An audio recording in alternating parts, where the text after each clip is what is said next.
বাবার স্মৃতি মায়ের আদর, হৃদয় থাকে গাথা, কোনোদিনও যায় না ভোলা মা বাবার কথা। কত কষ্ট করে বাবা ঝরিয়ে গায়ের ঘাম, গায়ের চামড়া খুলে পাপোশ বানিয়ে দিলে শোধ হবে না মায়ের এক ধার দুধের দাম। সেই মা বাবাকে বৃদ্ধ আশ্রমে রেখে আসো যারা, তোমাদেরও সন্তান আছে মনে রেখো তারা।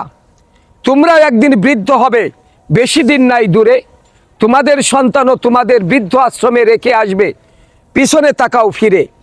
যেমন তুমি কর্ম করবে তেমন তাহার ফল, যেমন তুমি কর্ম করবে তেমন তাহার পুরস্কার। এটা ওই সৃষ্টিকর্তা করে রেখেছে আবিষ্কার। তাই তো তোমার জীবন দশায় করো না এমন ভুল, একবার যদি দীর্ঘশ্বাস বেরিয়ে যায় মা বাবার, তাহলে তুমি হারাবে সব কুল।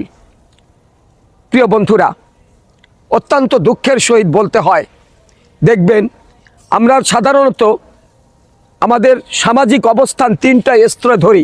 একটা হলো উচ্চবিত্ত, একটা মধ্যবিত্ত, একটা হলো নিম্নবিত্ত। কিন্তু এই নিম্নবিত্ত যে মানুষগুলো থাকে তারা কিন্তু কখনো বাবা মাকে কষ্ট দিতে চায় না, যদিও দেয় হাতে গোনা কিছু।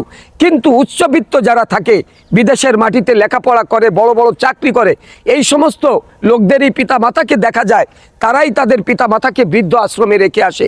কিন্তু একবার ভাবুন বন্ধুরা, আপনার সন্তানকে যা শিখাবেন সে চোখে যা দেখবে সেটাই শিখবে।